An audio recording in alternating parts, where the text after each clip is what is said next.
오늘의 좋은 강연을 맡아주실 신규선 선생님을 모시겠습니다. 박수로 맞아주세요. 예, 고맙습니다. 심규선입니다. 그렇습니다. 어쨌든 오늘 좋은 자리에 불러주셔서 대단히 고맙게 생각하고요. 사실은 뭐 저는 아시다시피 저널리즘의 세계였기 때문에 무슨 뭐 학자라든가 정책 위반자라든가 이런 사람은 좀 보는 눈이 좀 약간 다를 수도 있습니다. 근데 그런 부분에 대해서 좀 여러분들이 이해를 해 주십사 하는 것을 첫 번째로 말씀드리고, 두 번째는 제가 가지고 있는 생각이 아마 여기 참석 생각이 다른 부분이 있을 수도 있겠어요. 근데 이런 걸 한번 좀 여러분들이 좀 고려해 주셨으면 좋겠다. 이 위안부 문제라든가 이런 강제동원 문제 이런 것들은 언론의 입장에서 볼 때는 한 번도 제대로 정면으로 찬반을 다뤄본 적이 없는 그런 테마입니다.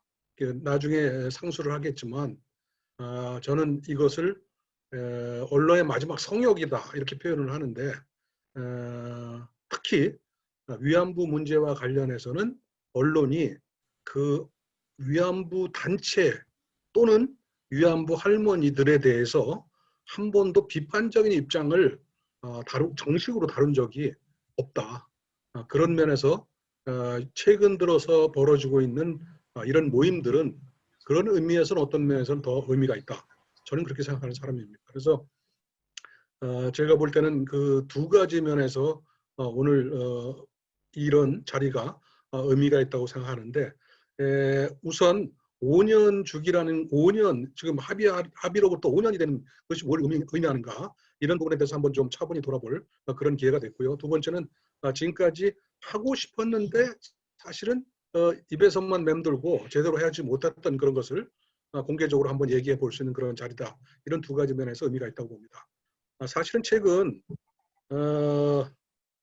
일본의 언론으로부터 저한테 인터뷰 요청이 한 두세 군데에서 들어온 적이 있어요. 그게 뭐냐면 바로 똑같은 의미입니다.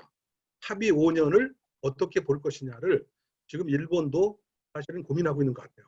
그래서 저한테 인터뷰 요청을, 뭐 인터뷰라 해도 뭐 제 이름을 인용해서 쓰는 그런 것보다는 화해치유재단의 이사로 있었던 그런 경험을 살려서 어떻게 보는지에 대한, 지금 어떻게 보면 오늘 여러분들이 저한테 기대하는 그런 내용의 얘기를 일본 언론들과 만나서 몇 차례 얘기한 적이 있어서 그런 것까지 포함해서 여러분들과 한번 좀 얘기를 나누고 싶은 그런 생각입니다. 오늘 이 모임과 관련해서 간단하게 제가 페이퍼를 준비해 와서 일단 한번 좀 공유를 해서 여러분들하고 얘기를 나누고자 합니다. 시간은 한 45분에서 50분 정도, 그러니까 지금 8분이니까 한 55분 정도까지 제가 얘기를 하고, 저기 박유하 선생님의 말씀에 따르자면 잠시 쉰 다음에 토론을 벌이는 걸로, 그렇게 해서 한 55분 정도까지 제가 시간을 쓰는 걸로 그렇게 하겠습니다.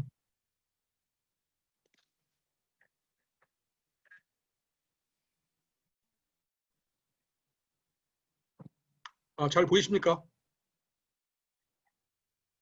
네, 잘 보입니다. 예. 네, 보입니다. 오늘 제 강의는 세 가지 파트로 나눠져 있습니다. 첫 번째는 위안부 합의에 대해서 우선 좀 말씀을 드리고, 두 번째는 위안부 합의로서 탄생됐던 화해치유재단이 지금 어떻게 돼 있는지 그 부분과, 그 다음에 5월 달에 이용수 할머니의 기자회견으로 촉발된 소위 윤미향 사건에 대해서 한번 생각해보는 그런 크게 세 가지 파트로 나눠서 얘기를 드릴까 합니다. 우선 위안부 합의의 경위는 지금 제가 이렇게 자세히 써놨습니다만은 여러분들이 잘 아는 거기 때문에 한번 읽어보는 걸로 그냥 족하다고 보는데, 단 하나 제가 볼 때 여기서 이명박 대통령 독도 방문이라는 그 2012년 8월 11일 건이 있는데, 당시에 이명박 대통령 독도 방문에 대해서 많은 사람들이 왜 독도를 이 시점에 갔습니까? 라는 얘기를 했을 때 청와대라든가 참모들이 얘기한 것은 저기 대통령이 자기 국토, 자기 영토로 가는 게 뭐가 잘못이냐 라고 얘기를 했었고, 그 다음에 그 이후에 했던 여론조사에서는 이것이 영향을 줘서 살짝 지지율이 올라가는 것 같다가 조금 지나서는 원위치가 됐고, 그 다음에 세월이 흘러서는 이명박 대통령이 독도 방문한 것은 패착이었다라는 것이 거의 정설화되고 있습니다.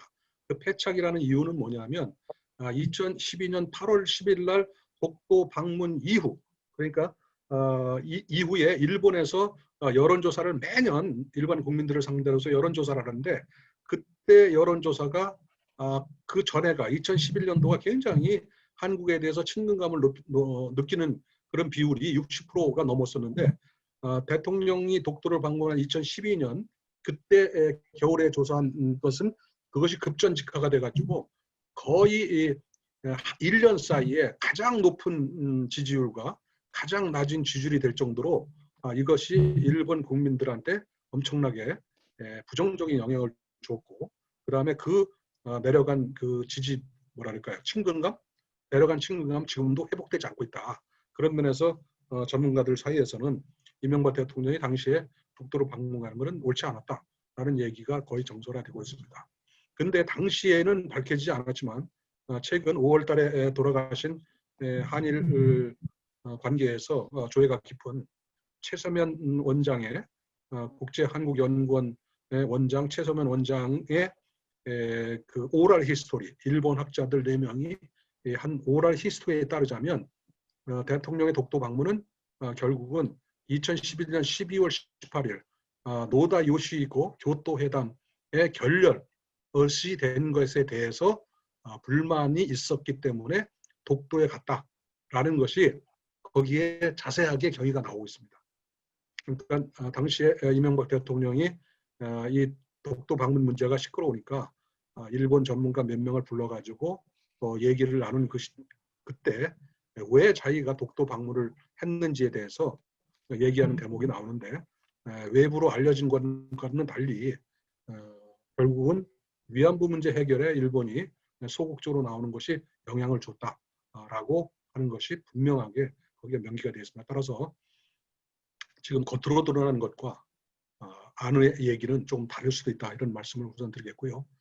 저는 이 합의 이 평가를 늘 여기저기서도 얘기를 합니다만은 불가능한 최선과 가능한 차선 중에서 저는 가능한 차선을 택한 것이다 라는 것이 제 평가입니다. 그래서 당시에 제가 박근혜 대통령의 그 12.28 합의 내용을 보고 물론 나중에 여러 가지 최종 뭐 불가역적이라든가 소녀상 문제라든가 그 다음에 국제사회에서 이 문제를 더 거론하지 않기로 했다든가 이런 몇 가지 문제가 나오지만, 그럼에도 불구하고 가장 메인에 해당되는 그런 사과라든가 또는 배상이라든가 이런 부분에 대해서는 저는 상당한 수준에 올라 있다라고 평가를 해서, 저는 늘 불가능한 최선보다는 가능한 차선에 중점을 둔 그런 합의였다라고 저는 합의를 평가를 하고요. 그 다음에 그것이 결국은 합의가 파기가 됐는데, 물론 우리 정부는 파기했다고 보지는 않습니다. 그러니까 제가 늘 사실상 파기 이런 표현을 쓰는데, 제가 볼 때는 이 합의에 따라서 만들어진 중요한 하나의 기구인 화해치유재단이 해산되는 것이라는 것은 제가 볼 때는 사실 파기한 거나 마찬가지다, 이렇게 봐도 괜찮다고 봅니다. 그래서 저는 이 파기를 앞에서 얘기한 불가능한 최선, 가능한 차선이겠지만 가능한 최선을 주장한 시민단체의 파기 요구를 시민단체 우호적인 정권이 포퓰리즘적 시각에서 정치적 방식으로 수용한 것이 바로 이 합의의 파기다라고 보는 사람입니다.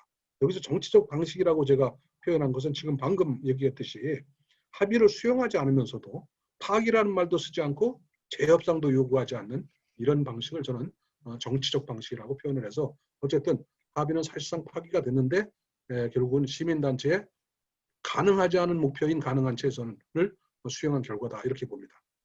이런 저의 생각은 한일 일본군 위안부 피해자 문제 합의 검토 태스크포스, 상당히 긴데 위안부 태스크포스죠. 이게 2017년 7월 30일 날 발족을 해서 5개월 동안 활동을 해가지고 2017년 12월 27일 날 보고서를 발표한 것이 있는데, 그것을 제가 자세하게 분석할 그런 기회가 있었습니다.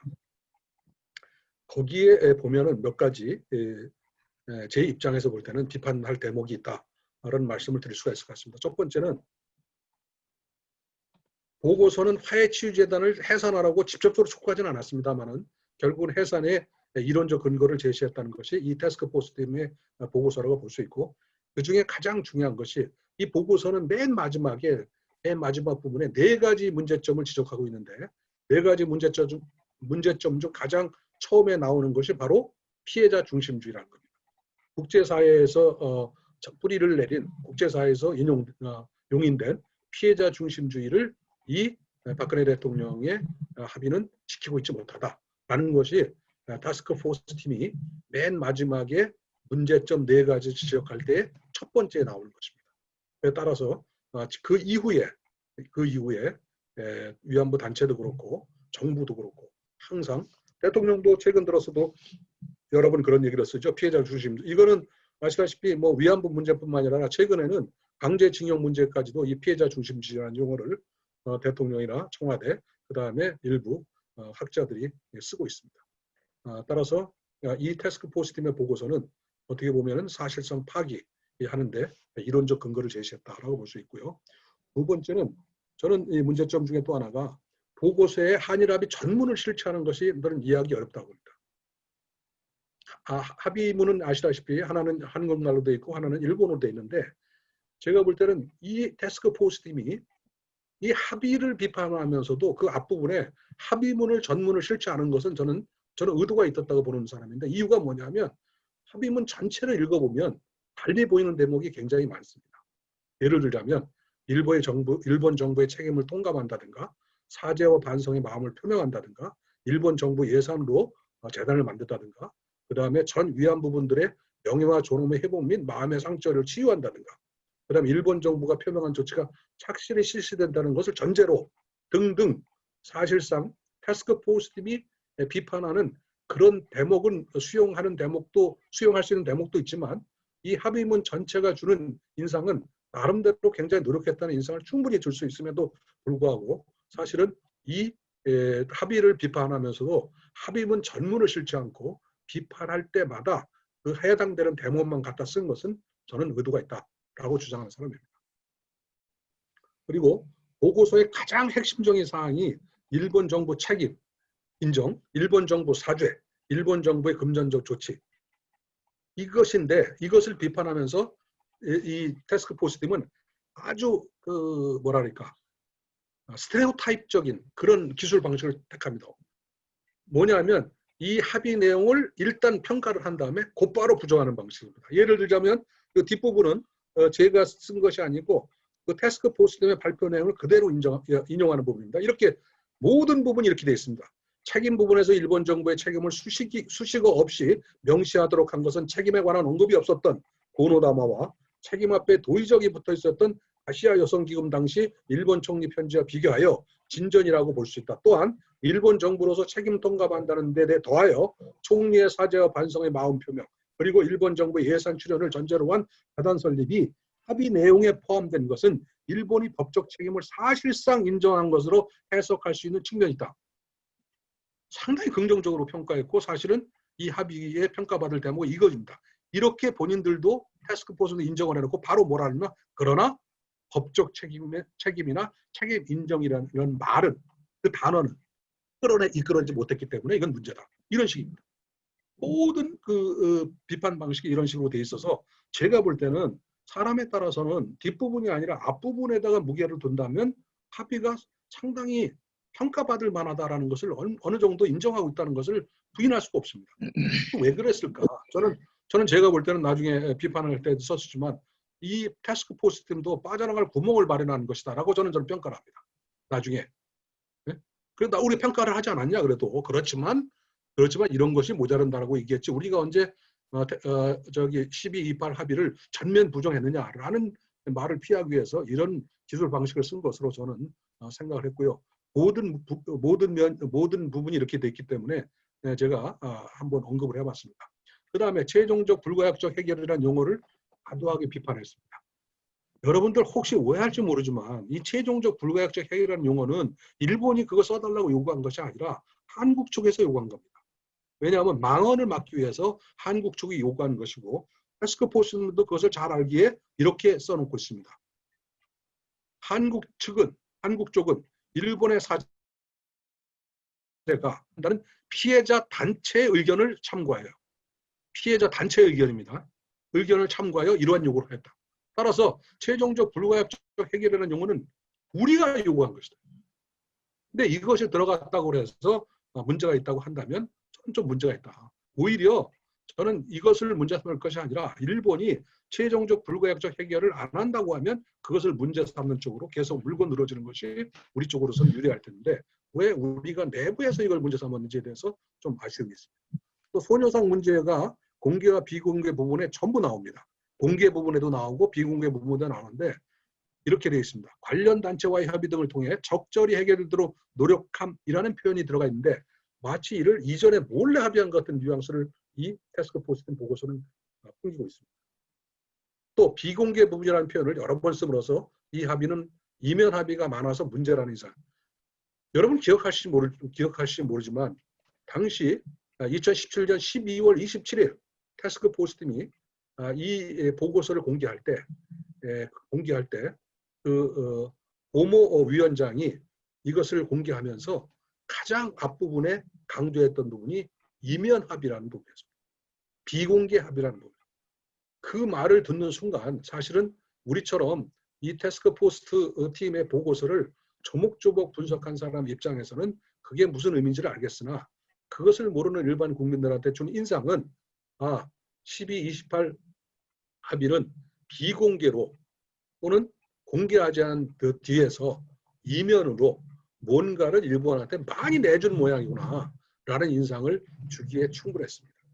그런 면에서 제가 볼 때는 결론적으로 얘기한다면 보고서는 합의의 핵심, 즉 책임인정, 총리의 사죄 표명, 국가 예산 배정에 대해서는 너무 박하게 평가를 했고 부수적인 문제에 대해서는 너무 과하게 부정적인 의미를 부여했다라는 것이 제가 위안부 합의에 대한 일반 위안부 단체 또는 정부 비판에 대한 입장입니다.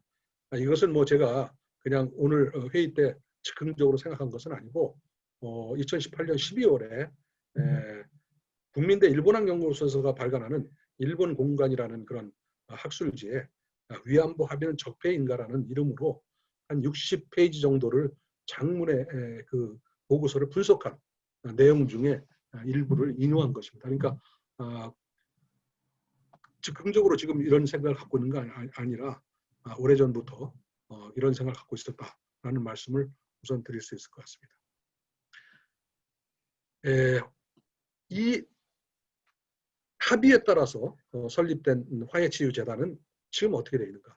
우선 설립 과정을 먼저 살펴본다면 설립 과정 전에 사실은 민간 TF팀이 있었고 그 다음에 재단 설립 준비위원회가 있었습니다. 많은 사람들은 그냥 2016년 7월에 바로 재단이 뜬 것으로 알고 있습니다만 그렇지 않고 그 전에 한 반년 정도 민간 TF는 여성가족부 차관하고 유명한 전 외교통상부 장관이 공동위원장을 맡아서 5차례 회의를 해서 재단의 골격을 짰고요. 그 다음에 바로 이어서 재단 설립준비위원회가 설떠가지고 3차례 회의를 하는데 이때 당시에 김태현 성신여대 명예교수가 위원장이었는데 이 김태현 위원장은 재단이 실제로 만들어지고 나서도 위원장으로 근무했습니다. 재단은 2016년 7월 28일 이사장 1명, 김태현 이사장이죠. 민간이사 5명, 민간이사 5명 중에 바로 제가 들어가고 오늘 이 줌 강연에 지금 김재련 이사도 지금 들어와 있는 걸로 보이는데 김재련 이사도 여기에 민간이사였습니다. 그 다음에 상근 이사 1명이 있었고요. 그 다음에 당연직 이사가 2명인데 이 당연직 이사 2명은 한 명은 여성가정부의 평등국장의 무슨 평등국장이었고요. 그 다음에 한 명은 외교부의 아태국장이었습니다. 그리고 감사가 있었고 이 고문은 민관 TF 운영할 때 공동위원장을 맡고 있었던 유명한 전 장관이 고문으로 합니다. 물론 유 장관은 재단 출범 이후에는 재단의 운영에는 관여하지 않았습니다. 직책만 고문하고 계시고요. 이런 걸 가지고 설립을 해서 활동을 했습니다.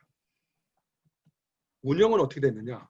2016년 9월 1일 날 일본에서 10억 원이 송금됩니다. 당시 한화로는 108억 3천만 원이었습니다. 이 사회는 2016년 그러니까 7월 28일 뜬 이후에 9차례, 그 다음에 2017년 10차례, 각각 서면 3회가 포함해가지고 19번의 이사회를 열었습니다. 물론 그 이후에도 더 있을 수가 있었습니다만은 저희들은 나중에 설명을 드리겠습니다만 우리 민간이사 5명이 2017년 12월 날에 그만두면서 결국은 19번 정도의 회의를 하는 것으로 이사회에 임무를 마쳤습니다. 2016년 재단의 운영비는 어떻게 했느냐?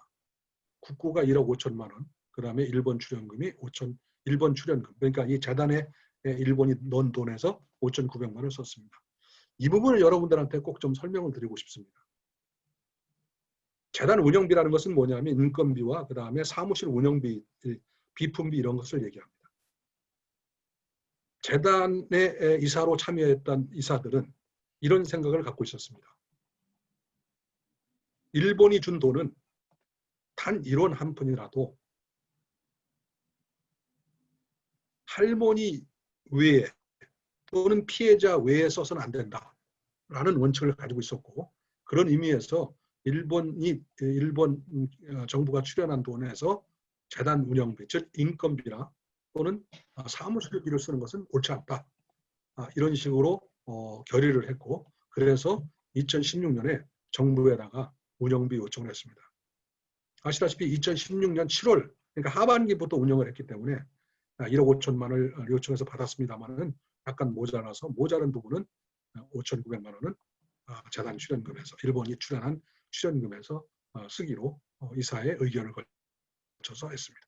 그런데 문제는 2017년이 문제였습니다.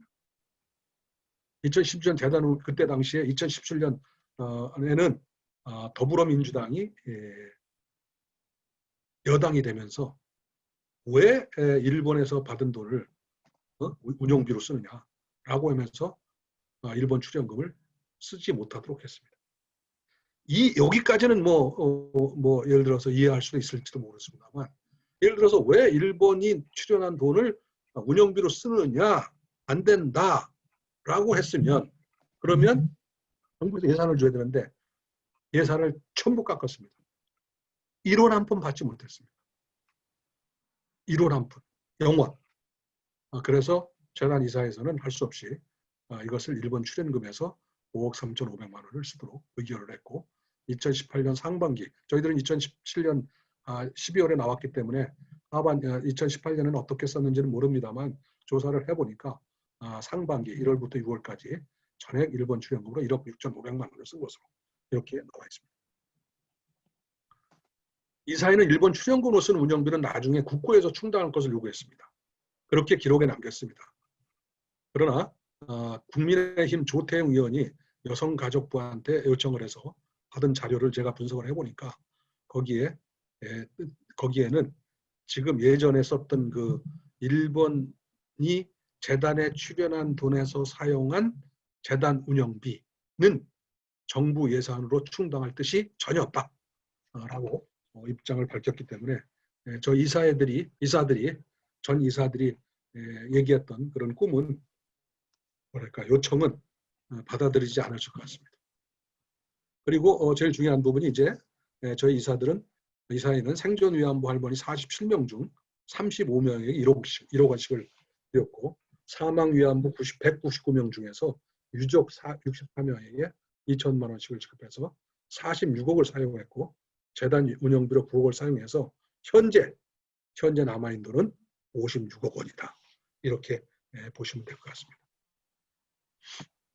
그 해산은 어떻게 됐느냐? 해산은 여기 보시는 거를 쭉 날짜별로 제가 조사를 해서 넣었는데, 보시면 아시겠지만 2018년 11월 여성가족부가 보도자료를 통해서 화해 취재자 해산을 추진하고 재단 사업을 종료하기로 결정했다라고 한 다음에 굉장히 빠른 속도로 일이 진척돼서 그해 12월 7일 날 재단 해산에 관한 청문회를 열었고, K모 변호사가 청문회를 주관했습니다.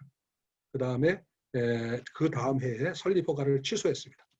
민법 38조와 77조, 그 다음에 여성가족부 규칙을 들어서 설립 허가를 취소했고, 그 다음에 그 4월 달에 여성가족부는 법원에 청산인 선임을 요청했는데 법원은 청문회를 담당했던 K 변호사를 청산인으로 선임하고 그 다음에 6월 17일 날 청산인 선임 및 해상 등기를 했습니다.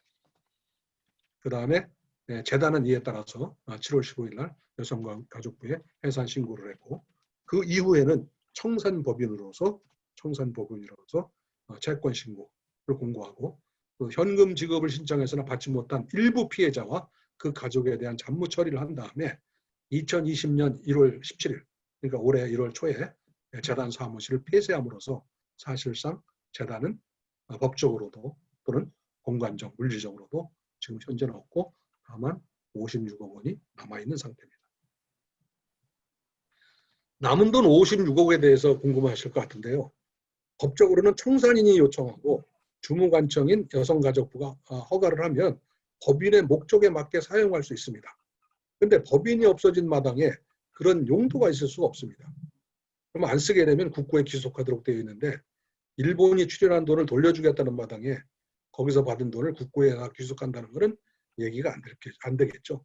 결국은 제가 볼 때는 일본과 협의해서 처리할 수밖에 없을 것입니다. 강경화 장관도 2018년 1월 9일에 위안부 합의 처리 방향 정부 입장 발표에서 일본 정부가 출연한 10억 원에 해당당하는 103억 원을 한국 정부 예산으로 충당하겠다.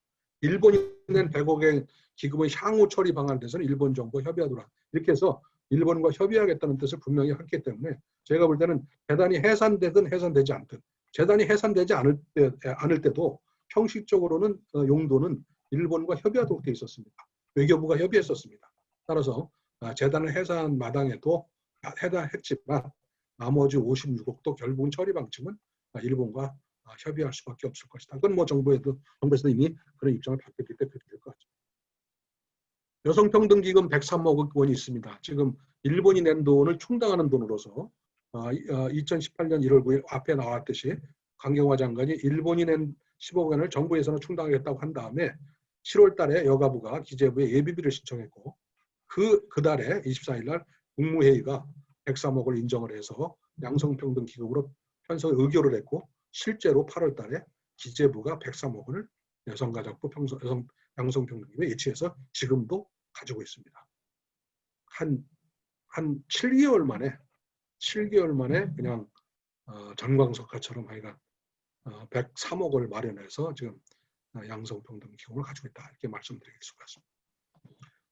해산에 대한 저는 이의제기가 있을 수가 있다고 보는데 화해치유재단의 해산 근거로 제시한 현행 법률 조항들은 전부 다 저는 옳지 못하다고 보는 사람입니다. 민법 제38조를 들었습니다. 법인의 설립허가의 취소인데 법인이 목적 위에 사업을 하거나 설립허가의 조건에 위반하거나 기타 공익에 해하는 행위를 한 때는 주무관청은 그 허가를 취소할 수 있다는데 저는 물어봤습니다. 재단이 이 규정이 어느 조항을 위반했는가? 법인이 목적 위에 사업을 했나? 그런 적 없습니다. 설립허가의 조건에 위반했나? 그런 적 없습니다. 기타 공익을 해하는 행위를 했나? 그런 적 없습니다. 그런데도 해산할 수 있다고 했습니다. 그래서 제가 혹시 국민의 정서에 기대어 공익을 해쳤다고 말하는 것은 아닌가라고 저는 따져 묻습니다. 만약 그렇다면 전 정부가 공익을 해하는 재단을 만들었다는 말이 되고 그런 판단에 따라 재단을 했어야 한다면 그런 발상 자체가 저는 법치주의를 부정합니다. 오히려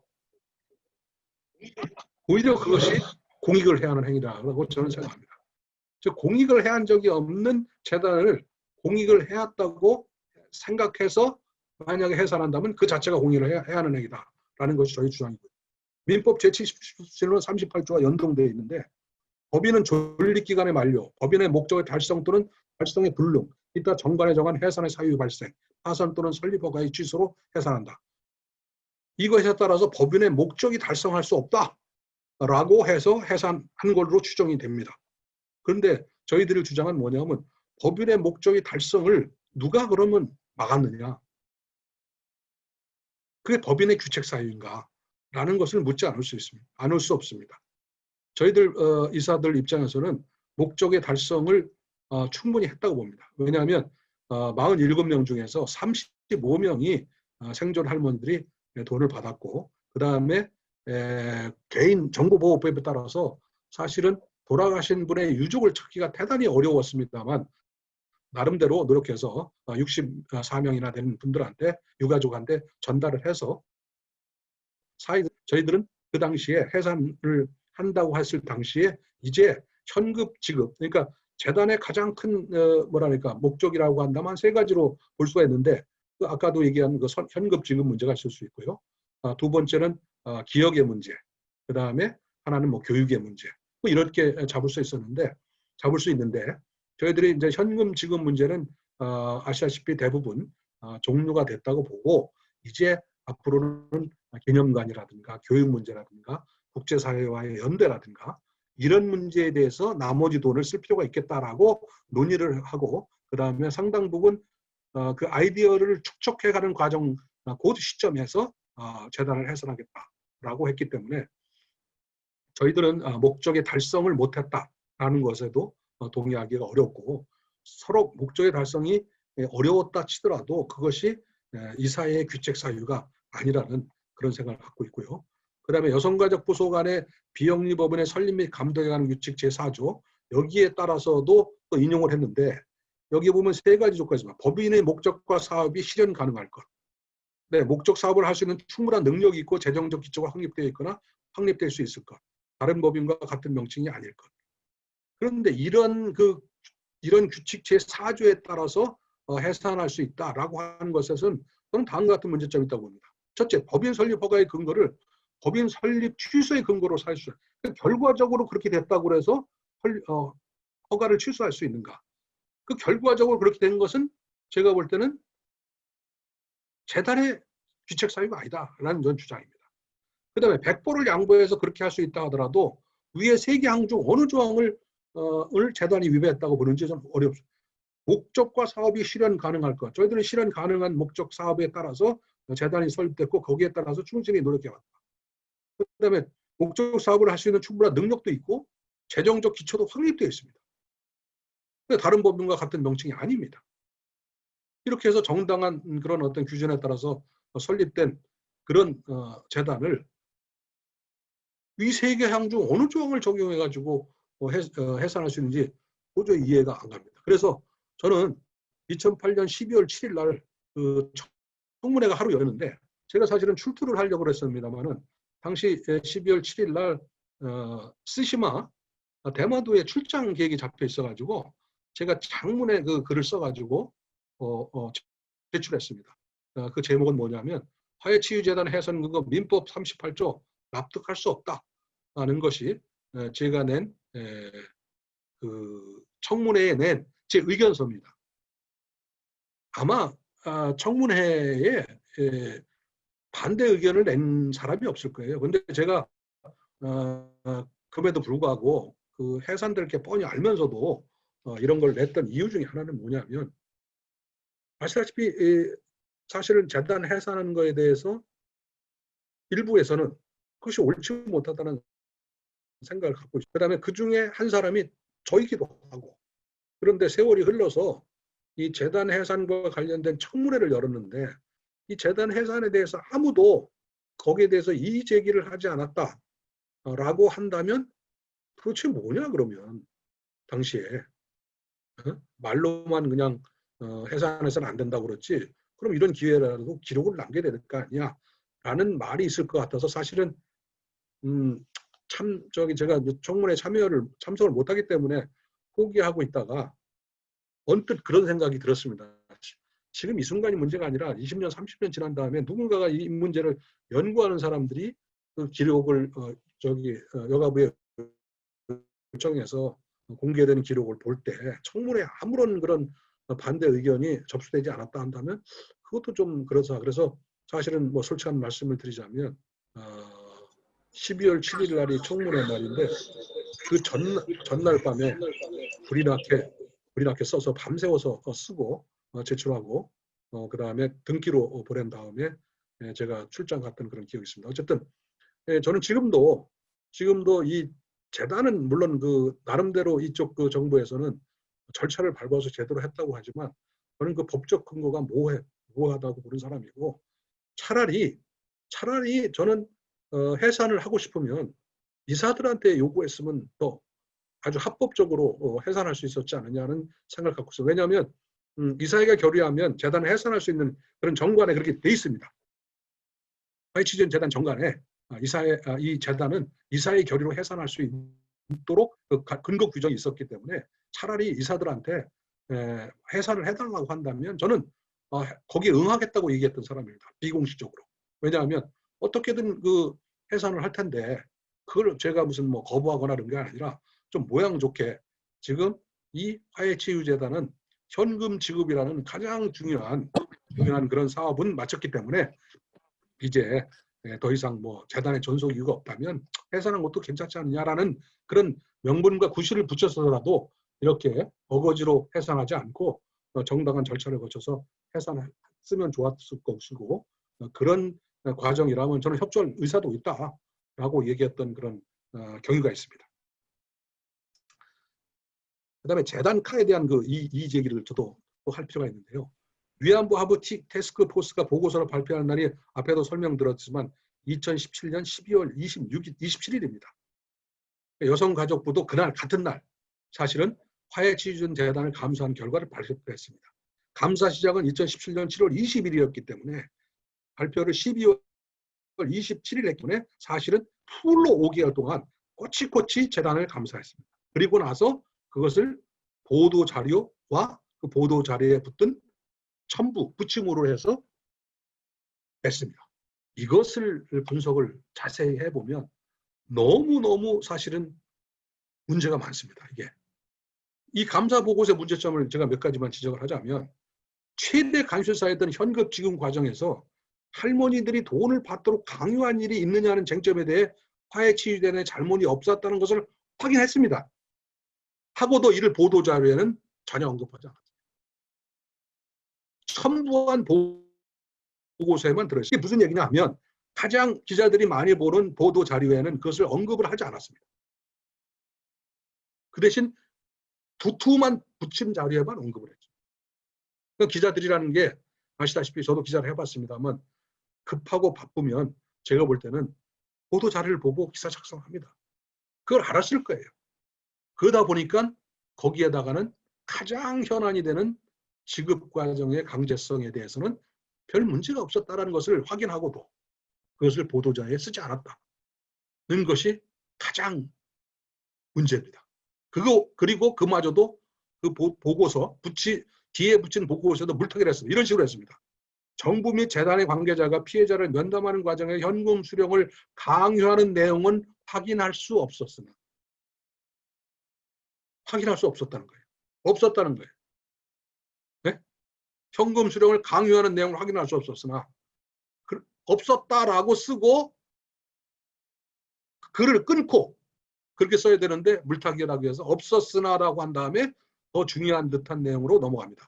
피해자들에게 한일 합의를 긍정적으로 부각시키고 현금 수령을 적극적으로 권유하거나 설득하는 발언은 볼 수 있었어요. 언론에서 재단 관계자의 회유 종용 사례로 인용되는 대화는 현금 수령 여부를 결정하지 못하고 있던 피해자와의 면담 과정에 있었던 것으로 설득적 발언. 이런 식으로 써놨습니다. 보도자료는 뭐라 했냐? 이 과정에서 정부 및 재단과의 피해자들에게 한일 합의가 긍정적인 면을 부각시키고 현금 수령을 적극적으로 권유하거나 설득하는 발언들을 확인할 수 있었다라고 보도자료를 써놔서 앞에 있는 부침 자료에 들어있는 앞부분, 즉 현금 지급 과정에서 면담하는 과정에서 현금 수령을 강요하는 내용은 확인할 수 없었으라는 부분까지도 보도자료에서는 빼놨습니다.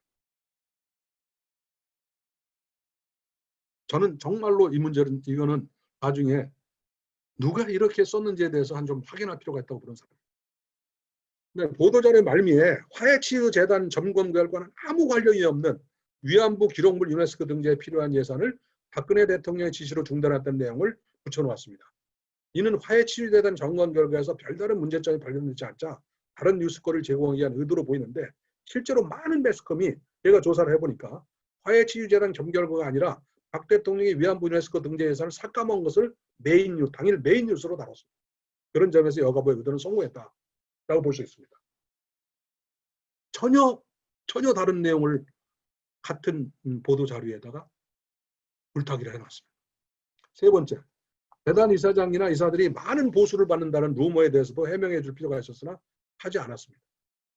이사장과 이사들은 2010년 하반기만 회의 참석 수당으로 한 차례 10만 원씩을 받았고 국회가 재단 예산을 전액 삭감한 2017년 1월 이후 1년간은 한 푼의 수당도 받지 않고 이사회에 참석했습니다. 그렇게 결의를 했습니다. 그럼에도 불구하고 언론에서는 일부 언론에서는 엄청나게 많은 돈을 받는 걸로, 특히 이사장 같은 경우에 차와 무슨 뭐 항공비와 무슨 뭐 회의 수당을 많이 받는 걸로 그렇게 돼 있었으나 전혀 사실이 아닙니다. 네 번째, 화해 취재 재난 점검에서는 이렇다 할 비사실이 드러나지 않은데도 현금 지급 사업 집행 과정에서도 할머니들에게 갈등과 심적인 고통을 드린 것에 대해 깊이 사죄드린다고 하면서 마치 화해 취재 재난 운영에 문제가 있는 것처럼 보도했습니다. 저는 이 감사 결과 보도 자료를 영혼 없는 공무원의 걸작품이라고 부릅니다. 정말로 기자 생활을 하면서 숱하게 많은 보도 자료를 봤습니다만은 이 보도 자료처럼 정말로 어떤 의도를 가지고 교묘하게 이렇게 만든 것은 전 처음입니다. 그래서 제가 영혼 없는 공무원의 걸작품이라고 부릅니다. 누가 이 부분에 대해서 너무 심한 거 아니냐고 할 수도 있습니다. 그러나 저는 누가 오더라도 논쟁할 의사가 있습니다. 보도자료 이렇게 만드는 거 아닙니다. 그 다음에 윤미향 사태와 이제 위안부 문제는 여러분들이 현안이기 때문에, 여러분들이 잘 알기 때문에 그냥 골격만 가지고 말씀을 드리겠습니다. 저는 윤미향 씨를 기소를 했는데 9월 달에 법과 감정 사이에 제가 볼 때는 세상의 판결, 즉 감정의 판결이 법의 판결보다 언제나 빠른데 이 경우도 마찬가지다 이렇게 보는 사람입니다. 세상은 윤미향 씨가 유죄라고 말하고 있습니다. 그러면 세상이 판결하는 것이 과연 옳습니까? 이런 주장 내지는 반박이 있습니다. 그런데 아시다시피 대한민국에서 세상이 판결을 먼저 했고 그에 따라서 법이 뒤늦게 단죄한 경우도 꽤 많습니다. 사실은. 그렇게 해서 세상을 바꾼 경우도 있습니다. 우리는 생각할 때 법으로서 엄격하게 판단을 하는 것만이 세상을 바꿀 수 있다고 보는데 꼭 그렇지는 않다. 지금 대한민국에서 아시다시피 감정이라는 것이 나쁜 의미로도 뭐 정서법이니 이래서 의미도 있지만 어떻게 보면은 국민의 감정이 법을 바꾼 경우도 많습니다. 옳은 방향으로. 저는 그런 면에서 윤미향 씨에 대해서는 세상이 이미 판단을 내렸다는 보는 사람이고, 따라서 저는 앞으로 윤미향 씨가 법원에서 어떤 판결을 받든 간에 그것과 상관없이 윤미향 사태는 우리 사회에 커다란 문제점과 그 다음에 고민거리를 던졌다라고 보는 사람입니다. 이것은 법원의 판결과 상관없습니다. 그런 전제 속에서 저희들이 전제 하에서 제가 말씀을 드린 겁니다. 그 다음에 감정의 문제를 법의 영역으로 끌고 간 것은 이제 언론이다. 처음에 이용수 할머니의 그 주장을 보면 아시다시피 이용수 할머니의 그 기자회견, 첫 번째 기자회견 내용에는 위법 사항이 하나도 없습니다.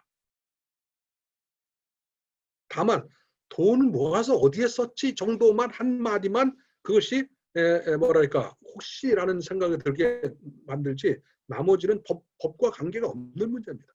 그것을 사실은 언론들이 이 할머니의 말을 받아서 이용수 할머니의 말을 받아서 취재에 나섰고 그러다 보니까 여러 가지 문제점이 제기가 됐고 그래서 저는 이 감정의 문제를 법의 영역으로 끌고 간 것이 언론이었고 언론이 이번에 처음으로 사실은 어떻게 보면은 성역을 깨뜨렸고 그 성역을 깨뜨린 계기를 마련한 것은 아쉽게도 언론이 아니라 이용수 할머니였다. 그래서 이용수 할머니에 대해서 빚을 졌다 언론이 그런 생각을 갖고 있습니다.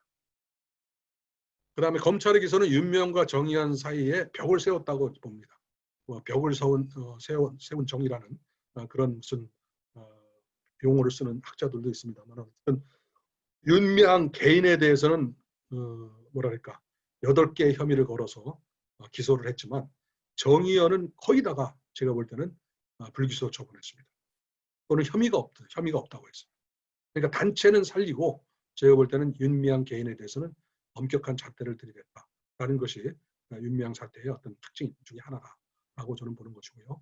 그다음에 윤미향 사건의 함의는 제가 볼 때는 한 5가지로 저는 요약을 하고 있습니다. 첫 번째는 피해자 중심주의가 이용당했다. 그러니까 피해자 중심주의는 이용당했다는 것인데, 이 피해자 중심주의가 피해자 이용주의로 또는 피해자 단체 중심주의로 피해자 이상주의. 피해자 이상주의는 뭐냐면 피해자는 어떠해야 되나, 어떤 타입이어야 된다. 즉 가녀린 소녀여야 되고 흰옷을 입고 있어야 되고 총칼로 끌려가 있어야 되고, 그렇기 때문에 끝까지 일본을 용서해서는 안 되는 그런 할머니 상을 만들어냈다. 그것이 피해자 이상주의다. 피해자 차별주의다. 그러니까 이 피해자 차별주의는 피해자 단체 중심주의와 연기가 되어 있습니다. 단체의 호의적인 할머니는 품고 단체에 호의적이지 못한 할머니는 배척하는 피해자 차별주의를 나왔다. 그다음에 피해자 방치주의. 이 부분은 뒷부분에 제2의 부작위 문제와 연결됩니다. 그다음에 피해 당사자의 말은 강하다. 이게 뭐냐면 이용수 할머니가 만약에 이런 말을 하지 않으면 제가 볼 때는 여기까지 오지 않았다는 의미입니다. 따라서 부메랑으로 돌아온 피해자 중심. 단체한테는 부메랑으로 돌아왔다. 왜냐하면 그런 일이 정말 있었을까라는 의문에 대해서 단체는, 할머니는 내가 증거라고 그랬습니다. 따라서 지금까지 거기에 대해서 누구도 뭐랄까 반박을 못했는데, 이번에 그야말로 단체와 아주 굉장히 밀접한 관계를 갖고 있던 이용수 할머니가 그런 주장을 하기 때문에 단체도 반박하기가 대단히 어려웠다. 그런 면에서는 부메랑이 돼서 돌아왔다라는 말을 할 수 있을 것 같습니다.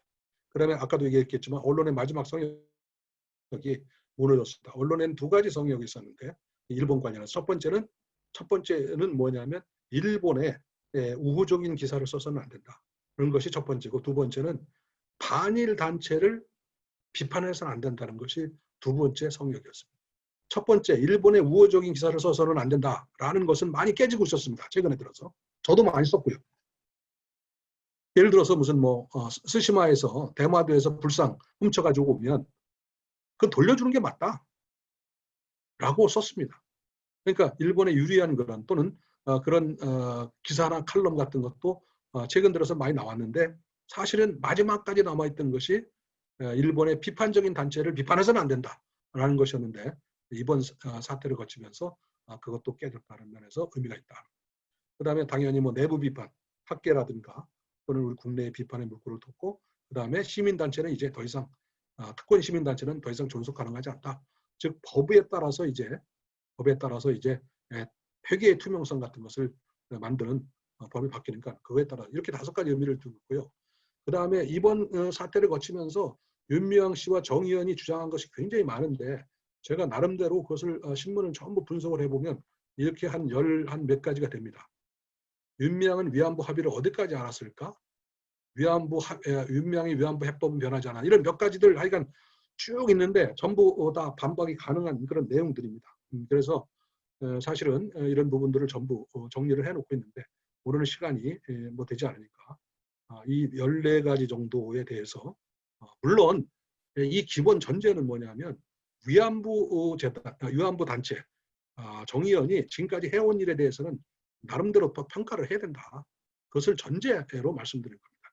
그걸 전제로, 다만 그럼에도 불구하고 할머니가 이런 주장을 하는 것에 대해서는 우리가 귀를 기울일 필요가 있다라는 것에서 제가 지금까지 한 5개월 동안 있었던 언론 또는 주장 이런 것들을 양쪽을 전부 다 추려서 보면은 이런 한 10몇 가지의 쟁점이 나오고, 이 10몇 가지 쟁점에 대해서 전부 사실은 윤미향 씨나 정의연은 자신들한테 유리한 주장들을 하고 있는데, 저는 꼭 그렇지는 않다라는 거 하는 것이 제 주장입니다.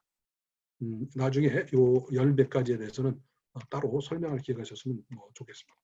그 다음에 이제 제2의 부작위 문제인데, 뭐냐면 위안부 합의가 굴욕이라면서 사실은 단체들이 재협상 요구를 하지 않는 것은 이건 모순이다.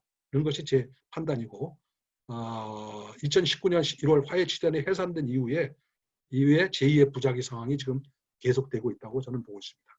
그런데 묘하게도 2020년 9월 1일, 그러니까 지금부터 한 2달 반 전인가요?